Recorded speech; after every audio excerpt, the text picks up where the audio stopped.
Hey, how's it going, guys? Today I have the official RCA Voyager 3, the successor of the Voyager 2 that was available in 2015. So there was a Voyager 2016 model that came with Android Marshmallow. This also has Android Marshmallow inside of it, with Intel inside, quad-core processor, 7-inch display, but it's not just any kind of display. It's finally an IPS display. 16 gigs of storage, a 1024 by 600 resolution, pretty decent, dual cameras this time, and up to 6 hours of battery life. And then on the other side, kind of just repeats the stuff. That's what it says on the side. And then on top, tells you everything that there is, and the model number. Let's open this up.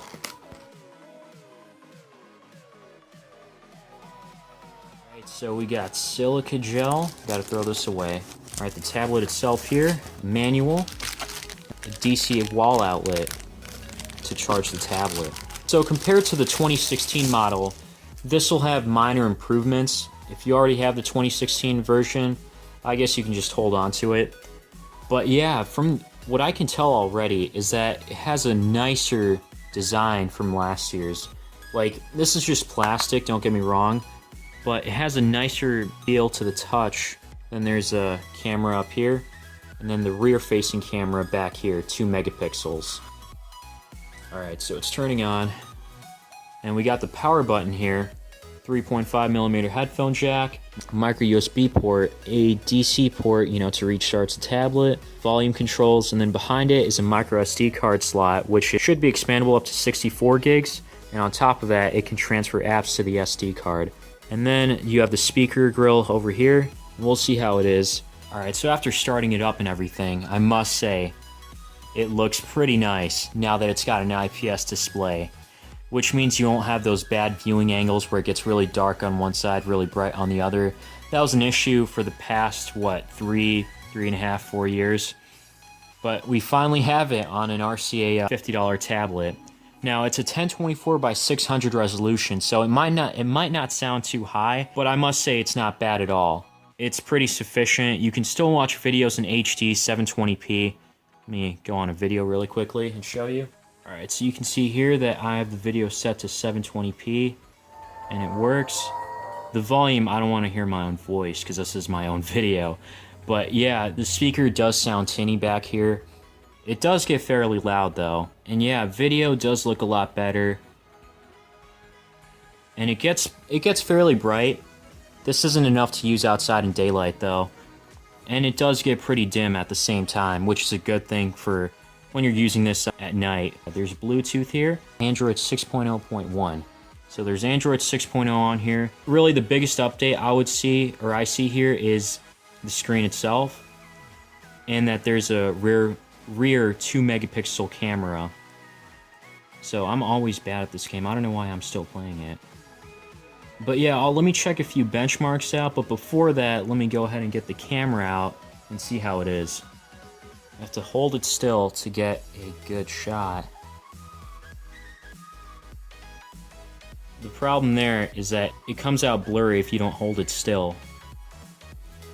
Look at that, it's like just a little bit of shaking, and it's not going to work. But of course you're not going to buy this tablet for the camera.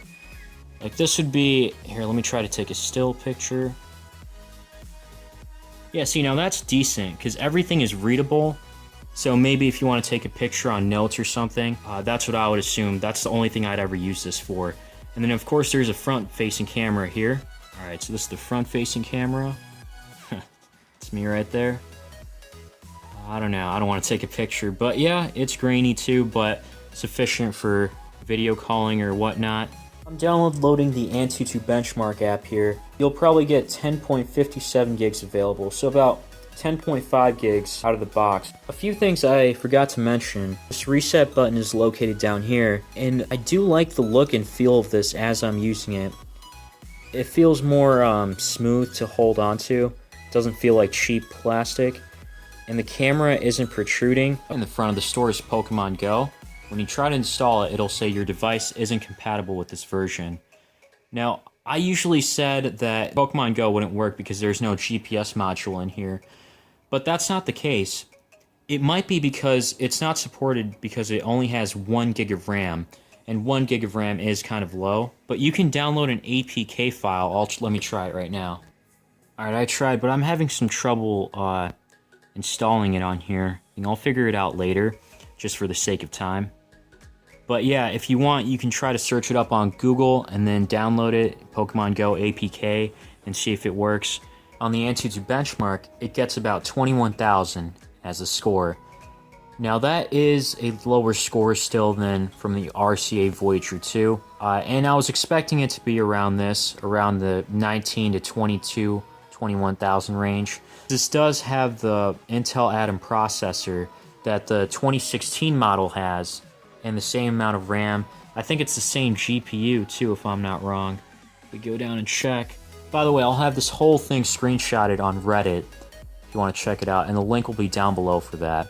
Oh, and if you want to purchase this, there's going to be a link down below there too. Okay, a Meli 450 MP4 GPU. That's a decent GPU right there. Okay, so no NFC. It doesn't say the exact processor, which one this is, but we can probably assume, it's safe to say that it's the same processor as the one used in the 2016 model. The one other thing I noticed is that this tablet on the right side has gotten kind of warm. And, you know, this might not be a problem, but I still think it's worth mentioning just in case. Got a few games downloaded here, not going to do too much. Games like Minecraft and Justice won't run as smoothly as these games might. But let me check out this one really quickly. It's not having a problem at all.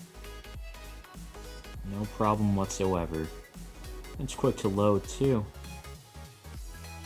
Whoa, whoa, whoa, whoa. Alright, let's try another game here. Monster Dash. Now, if those games ran well, I guess this should run well too.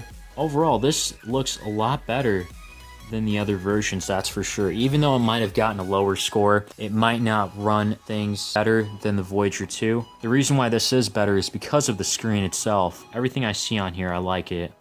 You know, everything is running decently.